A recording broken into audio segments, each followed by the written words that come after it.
So I am Jim Schultz with F Cubed, and this is the Weekly Shred. Let's do it with audio this time. That's actually probably a little bit better. And so welcome to the Weekly Shred.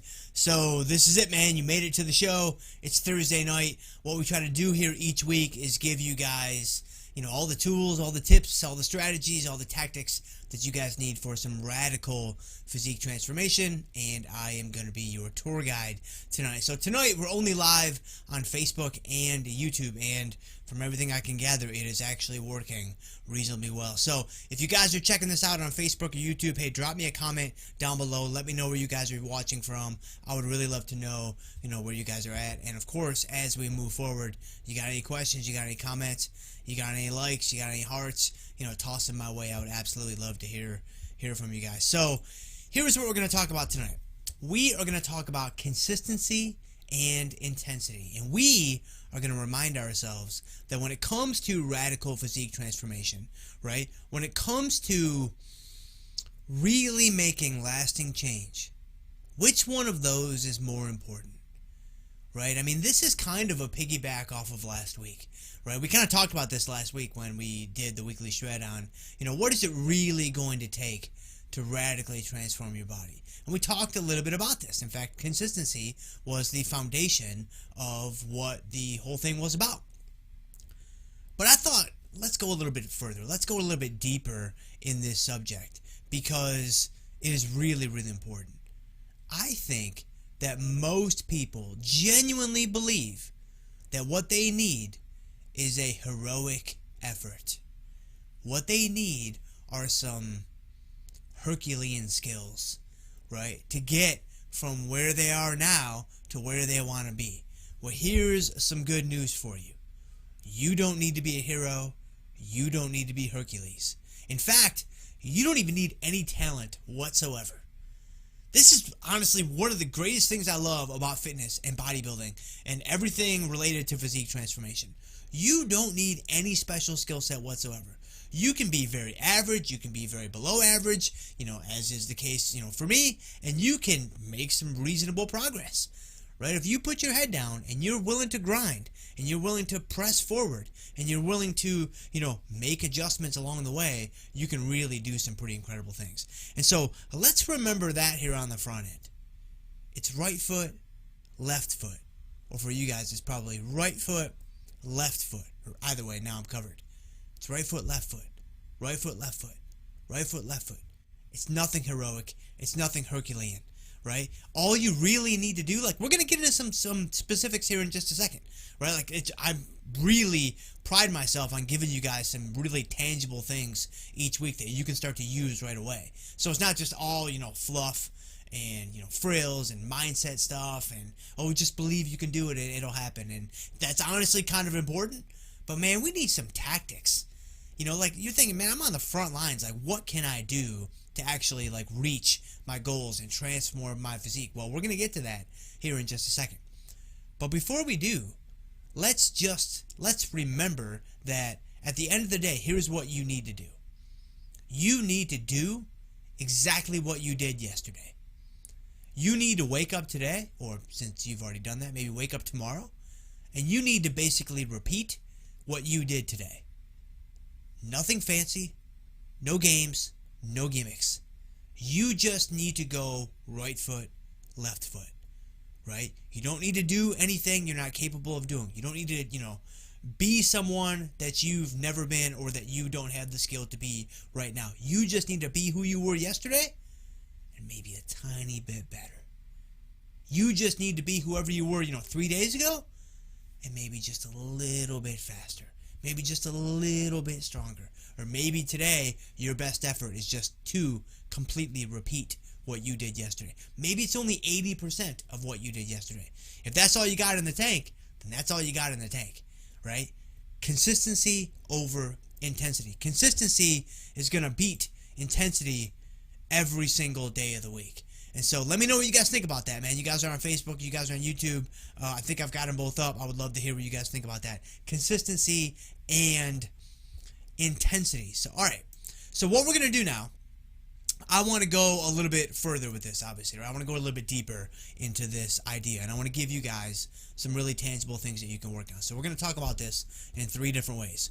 We're going to talk about it from a nutrition standpoint, we're going to talk about it from a training standpoint, and then we're going to talk about this from an overall progress standpoint. And my goal tonight, my hope, is that as you think about your nutritional strategy, your training split, how you're viewing progress overall, my hope tonight is we're able to reshape and kind of reframe all of that, right? And put it into a context that is going to give you the right type of focus, that is going to have you really, truly, executing on this idea of consistency being greater than intensity. So here's the first one, nutrition. All right, so what you need to focus on are modest deficits. A modest deficit would be something like a 200 to 400 calorie deficit per day, right? Now it could be a little bit more than that, maybe stretch it up to 5, maybe 600, possibly. But it's not an 8 to 1,000 to 1,200 calorie deficit every single day. So that is why a 200 to 400 daily deficit is greater than an 800 to 1,000 calorie deficit on the daily when it comes to being modest. Now, why is this the case? Well, let me count the ways, but we'll try to limit it to 2 for time's sake. So the first reason, and this is probably the most important reason, right? You're 30 pounds away from where you want to be. You're 40 pounds away from where you want to be. Hey, if you're in my case, you're 60, 70, 80 pounds away from where you want to be, right? If I'm channeling my inner, fat kid from my youth. You're used to eating a lot. You're used to eating a whole lot, right? Let's just call a spade a spade. Let's just call it like it is, man. You are used to keeping your pie hole pretty filled up, right? Pretty bubbling up to the surface. So for you to eat less than you're used to eating, it's not going to be easy, man. Like, it's not going to be free. Like, you're not just going to walk into this and be like, oh, this is super easy, I can do this every day. Like, no. Right? So for that reason alone, like, let's temper our expectations a little bit, right? Like, for that reason alone, like, let's scale things down a little bit. Let's throttle things down a little bit. And why don't we go for a more modest, goal when it comes to our nutrition? A 200 calorie deficit, a 400 calorie deficit, right? And once you know your maintenance calories, because you've been following the weekly shred on a weekly basis, you know that we covered this a couple of months ago. I'll link to it down in the show notes just in case you missed it the first go around and did not commit it to memory. But once you know your maintenance calories, then it's like, hey man, you're good to go, right? Once you know that level, coming in at 200, 300, 400, 500 calories below that, it's no sweat. It just becomes a math equation at that point, and a pretty simple one at that. Right? And so that's the power of, obviously understanding your maintenance calories. But the problem with an 800 calorie deficit per day or a 1,000 calorie deficit per day, there's a time and a place for that, right? There is a time and a place for that, but it's not now, and it's not as your default setting. I think that if you do that, you're going to set yourself up to crash and burn. And the first reason why is it is going to be a shock to your system, right? Again, you're used to eating a lot. Otherwise, we wouldn't be having this conversation, right? Otherwise, I wouldn't be having this conversation with myself from 20 years ago. So I've lived it, right? Like, I'm not, condemning you guys with things I haven't experienced myself. Like, no, I've been there. I've been there for many, many years.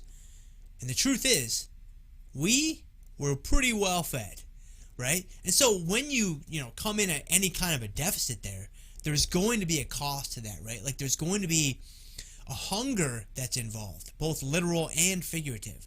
And so let's be aware of that. And as a result, why don't we come in with very, very modest expectations? So that's the first reason why I would strongly encourage you, when it comes to your nutrition, to have, very, very modest goals and expectations.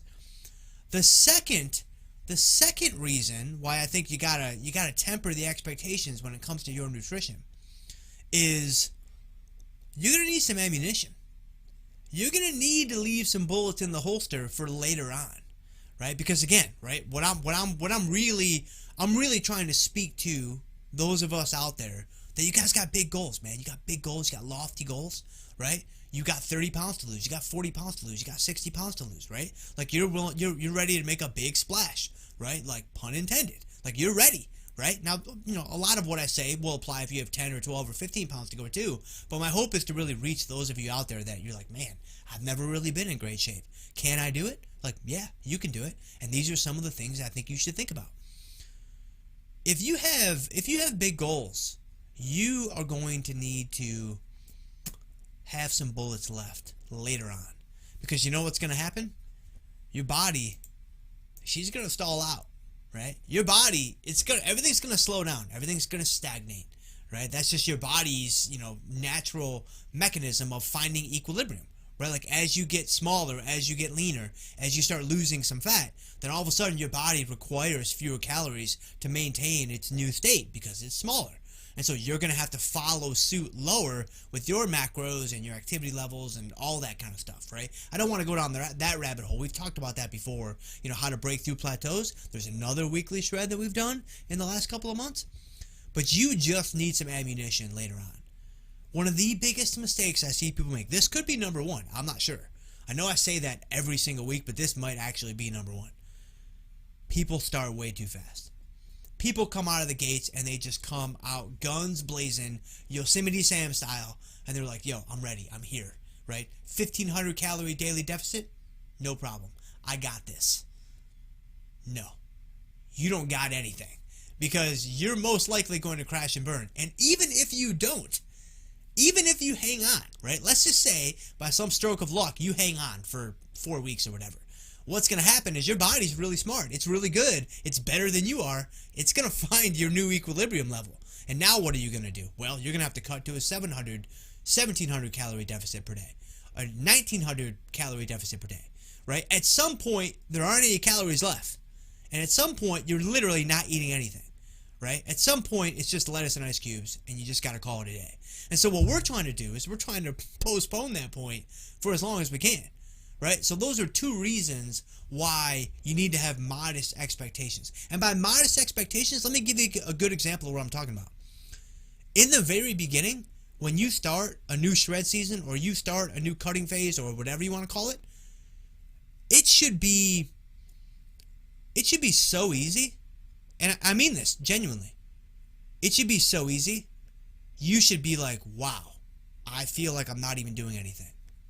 You should feel like, wow, Jim, bruh, like there is no way this is going to work. I can't even tell you how many of the athletes inside of Full Throttle Fat Loss, they come to me and they say, Jim, this is too easy, man. I'm eating way too much food. There is no way that this is going to work. And I'm like, listen, just trust the process. Follow the protocols. They're there for a reason. And so you will feel the exact same way. In the beginning, if it's not relatively easy, your deficit is probably too low. So let me know what you guys think about that, man, over on Facebook or over on YouTube. I would really, really love to know. So, all right. So that's the nutrition angle of things. So now what I want to do, let's talk about the training angle of things. So with our training, here's what we're going to want to do. We're going to want slow increases with our training. And now what do I mean by slow increases? Well, if we were looking at weekly volume, like the volume across your weekly training split, let's look for increases of, 0 to 5% in total volume. That's across, all muscle groups for the entire week. Let's look for increases 0 to 5% as opposed to 10 to 20%. Now, why do we want to do this? Well, there are a couple of reasons why you want to focus on this. Here is the first reason. Well, first, before I even get into that, let me mention a very important caveat before I get lost in the weeds and never find my way back. If you haven't trained seriously for a while and you're kind of getting back into things, which is kind of the case for me right now, I'm still coming back from the quarantine, time off and time away with, bands and air squats and, push-ups and all that kind of stuff. I'm still making my way back. I'm taking my time. I'm not in a hurry. I got old man joints, man. Like, this is the only way I can move forward. But if you're coming back, whether it be a quarantine or lockdown or for any reason, your volume is most likely going to skyrocket in the very beginning. So for the first 4, 5, 6, 7, 8, 9, 10 weeks, right? Like you're going to see your volume just stack up really quickly. That's not what I'm talking about here. I'm talking about under normal circumstances, right? Under normal conditions when you're training and you're in the groove and you're firing on all cylinders. That's what I'm referring to here with, 0 to 5% relative to, 10 to 20%. So here are the reasons why. Number one, right? As I kind of alluded to 45 seconds ago, old man joints. By focusing on smaller, more gradual volume increases from one week to the next, two things effectively happen simultaneously. Number one, we know that volume is a huge indicator of progress in the gym. Progress in the gym meaning putting your muscles in a position to where they are primed for growth, for where they are primed to, build themselves up into bigger versions of their former selves. Right, that's what we're talking about when we're talking about progress in the gym. Well, we know that volume is a big indicator of that. It's not the only indicator, of course, but it's a big one, right? So when it comes to performance, if you're pushing volume higher over time, then that's a really, really positive thing. So we know that to be the case. But if you push too hard too fast, right? If you try to load your joints up too quickly, especially if you're no longer in your early 20s or mid 20s or late 20s or early 30s or mid 30s, right? You start getting to late 30s, early 40s, mid 40s, early 50s, mid 50s, things of that nature. Like longevity is the name of the game now. Longevity is numero uno. And so by keeping the volume increases reasonable, 0 to 5% is very reasonable. Number one, you keep the risk of injury low, which is very important because I've said this before and I'll say it again because it's that important. The number one thing that's standing between where you are now and where you want to go is injury.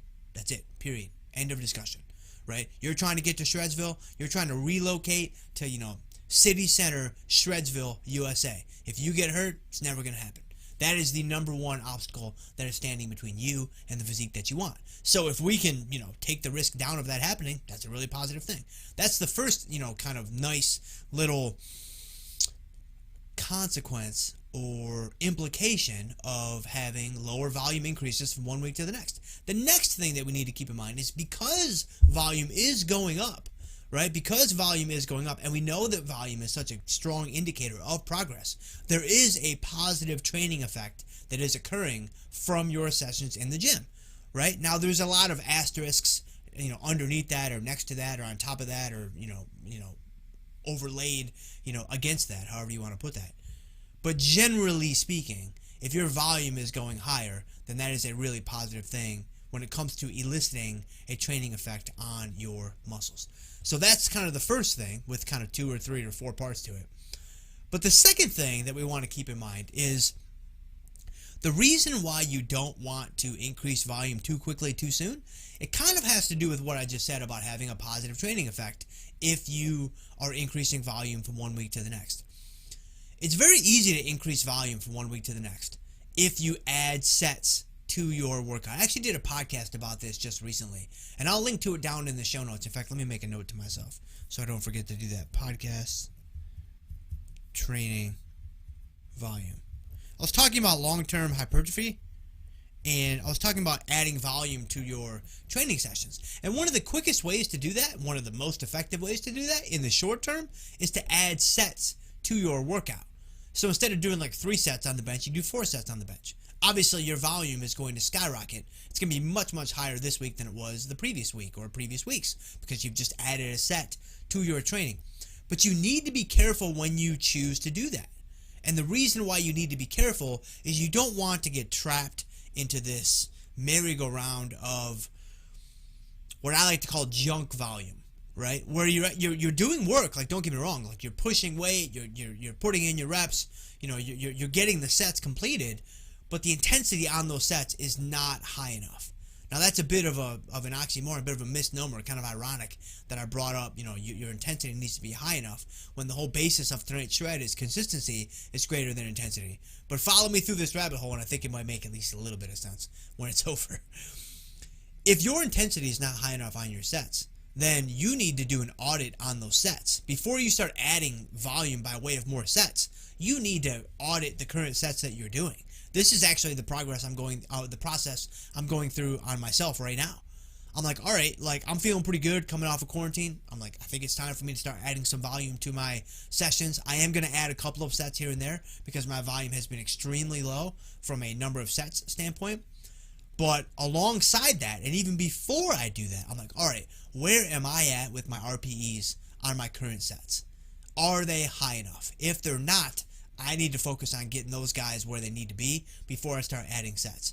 And by keeping your volume increase goals in check from one week to the next, it kind of gives you an opportunity to do that, right? It gives you an opportunity to, keep those things in check and to really do a nice audit on your training volume. And I just looked over and I don't think I have the Facebook comments up. I thought I had the Facebook comments up.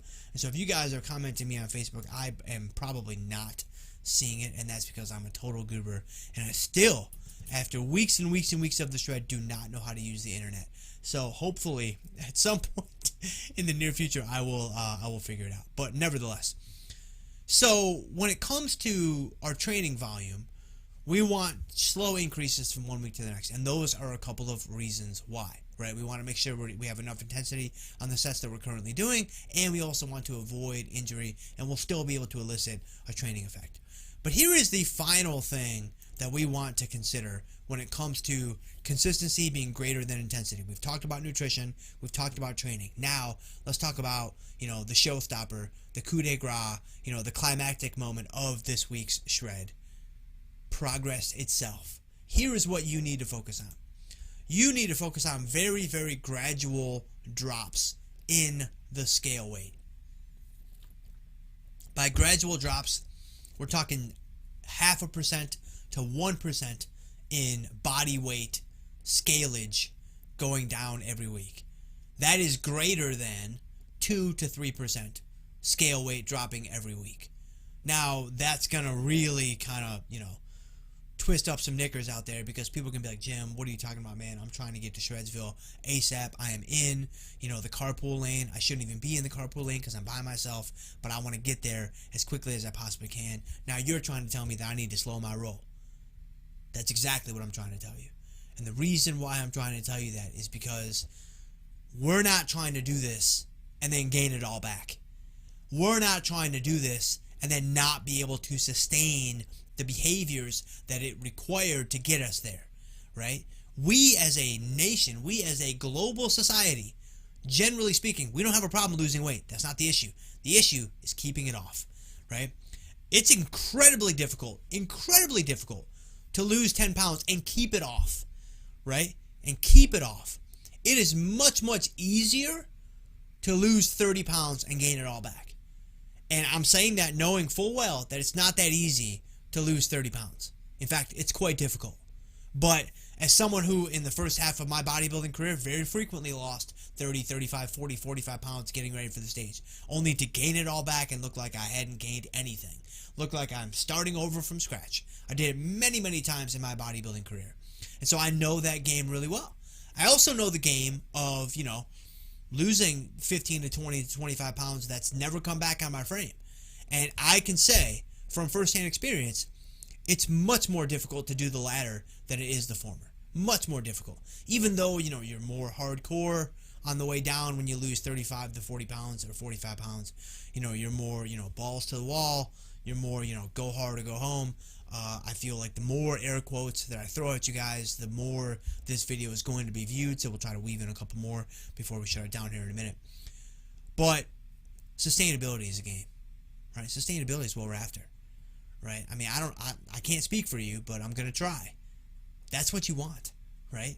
You want to lose 10 pounds to keep it off. You want to lose 15 pounds to keep it off. You want to lose 25 pounds to keep it off. You want to lose 40 pounds, right? Get to your leanest weight ever, gain 10 to 15 back because it's healthy to do so, and then live around that net minus 25 range or region is what I was going for. That's amazing, right? That's what we're trying to do. That's what we're after. The best way to do that. It's not the only way, right? You could lose 2 to 3% a week, and you could get there and you could stay there.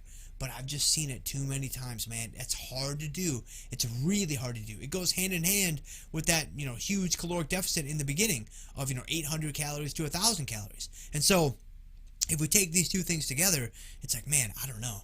I really think that it's going to be a lot more effective for you to take a more gradual, incremental, methodical, steady, consistent approach to your scale weight, right? 0.5% to 1%. So let's put some actual numbers behind that. If you're 250 pounds and you want to be 210, right? What are you looking at here? You're looking at losing 1.25 pounds to 2.5 pounds per week. That's it. On average. It's never going to work like clockwork. It's never going to work perfectly. You're never going to be in a situation where you just lose 2.5 pounds, 2.5 pounds, 2.5 pounds, 2.5 pounds. It's never going to be that perfect, that streamlined from start to finish. We're not robots, right? We're not machines, right? This isn't iRobot. I'm not Sonny, and you're not Will Smith. So we need to come to grips with that. But the average over time, right? 1.25 to 2.5. So that might mean the first week, you come out of the gate, you lose 3 pounds. That's very common. I see that happen. I don't want to say every single time, but it happens a lot. Because you lose a little bit of water, because you tighten some things up, you get some fiber in your system, you get some protein in your system, and it's very, very common for people to come out of the gates really strong. But then things might taper off. You may only lose 0.5 pound the next week, right? So now your average is like 1.5 pounds or 1 pound, and 3/4, right? So you're like, man, I'm right there. From an average standpoint, I'm right where I need to be. And that's where you want to live. You want to live where your average scale weight drop each week is 0.5% to 1%, because that is a very, very reasonable and sustainable it's a very, very reasonable and sustainable rate of weight loss. And Dr. Z says, my wife is more fit than I am. Hey man, you and me both, brother. You and me both, brother. Because Autumn is way more fit than I am. So you be sure and you tell her I said that that's a good thing. That's a really good thing. Maybe she'll whip you into shape. And so she said, Doctor, I need to put in a lot of effort to catch up to her. Well, then you got to do it, man, right? She's calling you out. She's calling you out without even calling you out. And so you need to answer the bell. You got to step it up, man. You got to step your game up. And so yeah. So gradual drop. So from a scale weight standpoint, we're looking at 0.5% to 1%, every week. That's going to be much, much better for you guys than 2 to 3%, every single week. And so that's what it means for consistency to be greater than intensity, right? If you're taking a long trip, right? If you're taking a long car ride, I'll leave you guys with this analogy that I'm just pulling off the top of my head, so bear with me. This could be really, really bad. If you're taking a really, really long trip, 1,000 miles, 1,500 miles, maybe you're moving from Chicago to Florida, just hypothetically. For you to complete that trip, right, there's basically, a couple different ways that you could go about it. You could try to go as fast as you can to get there as quickly as possible, right? That is one strategy that you could take, and it could work. But while you're doing that, what also comes along with those extra speeds and that added acceleration? Greater risk. Greater risk that what happens? That you crash and you burn, right? That you crash and you burn and the car goes up in flames. And then it's game over, right? You got to start over. You got to get a new car. You got to do this. You got to do that. Like, you got to start from scratch. That's one strategy that you could take. Another strategy that you could take is you could say, hey, I'm going to cruise, right? I'm just going to cruise. I'm going to put the pedal on the metal a little bit, but I'm not going to go out of my way to add risk to the trip.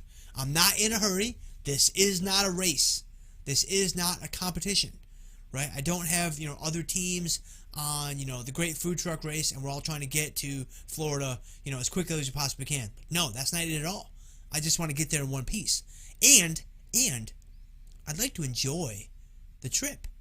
I'd like to enjoy my voyage down there. And so I'm not going to drive 85, 90 miles an hour the whole way. I'm going to drive 65, 75, right? So I'm pushing the metal a little bit. Like, I need to be engaged. I need to be focused because I'm pushing kind of hard. You guys see the analogy here? You see the overlap, right? Like, I'm going to take this very seriously. I'm not just going to go 45 the whole way. But I don't want to put myself in a situation where, I'm just adding unnecessary risk. I really feel like that's what you do if you focus on intensity over consistency. And That's what I don't want any of you to do. So any of you that have checked this out live or you've checked this out on the replay, I really hope that this kind of helps you reframe the way that you view radical physique transformation. It's no small feat, man. We got to have all of our ducks in a row. And so my hope is that this helped you put at least one or two of those ducks where they should be. And so that's it. That's all I've got for you guys tonight on the Weekly Shred. Don't forget, guys, wherever you happen to be watching this, if you're watching this on YouTube or Facebook, just pop on down to the show notes. I'll add the links to that podcast and the maintenance calories former shred in just a little bit. I'll toss those down there. But grab some free stuff, man. There's free stuff down there. There's the fat loss formula. There's cardio plan. You can bounce on over to livefcube.com where I've got a lot more content. I've got more stuff from the YouTube channel. I've got more stuff on the podcast. I've got blog articles that I just started writing, so you can check those out. Of course, I've got Full Throttle Fat Loss, the full digital course that you can check out if you're really, really serious about making a radical physique change, transformation, and you would love to have me be a part of that. I would really feel super honored to be a part of your journey. So just let me know. And that's it, man. I think that's all I got for you guys tonight. I hope this was helpful, and we'll see you guys next week.